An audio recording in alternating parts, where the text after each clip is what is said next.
Bukan 6,000, bukan pula 7,000, tapi 8,000 mAh bateri yang ada pada Realme P4X ni. Besar gila. Realme claim kita boleh guna dia 2 hari tanpa henti untuk penggunaan yang biasa dan juga 10 jam tanpa henti untuk kita main game. Memang lama gila. Kalau korang jenis yang rimas untuk cas phone selalu tu, bolehlah consider untuk ambil Realme P4X ni. Even pengecasan dia pun cukup laju.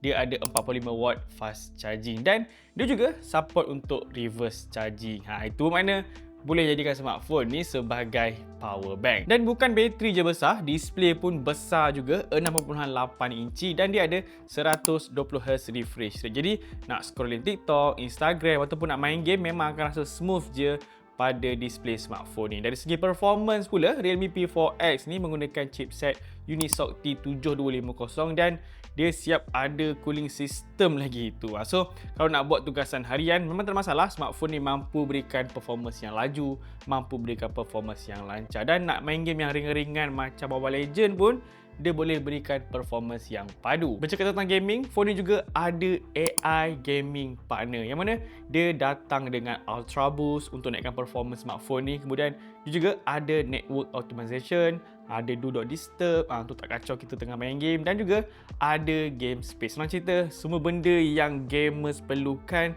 dah ada dalam satu tempat lah, which is smartphone ni. Yang lagi menariknya, Realme P4X ni dia datang dengan AI pulse light dekat kamera dia ni. Nampak ni ada ring dia ni. Dia punya lampu ni boleh menyala dengan pelbagai warna dan efek yang berbeza untuk notifikasi, untuk calling, kemudian untuk music pun boleh dan juga kalau kita main game pun dia akan menyala. Contohnya kalau kita main MLBB, dia siap ada gaming light effect yang tersendiri lah. Memang bagi phone ni nampak lebih gaming je dan juga ada identiti sendiri terutamanya untuk smartphone bawah RM1,000 macam ni. Dan bukan itu je, smartphone ni juga jenis yang tahan lasak yang mana dia ada armor shell protection dan juga ada IP64.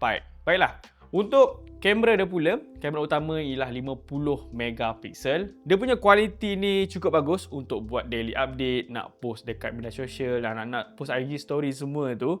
Dia punya kualiti ni just nice je lah. Warna dapat, details pun cukup tajam. Jadi kalau anda tengah cari smartphone yang fokus kepada bateri besar, kemudian boleh main game yang ringan macam Mobile Legends, skrin yang smooth dan ada ketahanan yang padu tapi bajet bawah dalam RM1,000, Realme P4X ni wajib masuk dalam list pembelian. Bateri 8,000 mAh ni memang besar gila.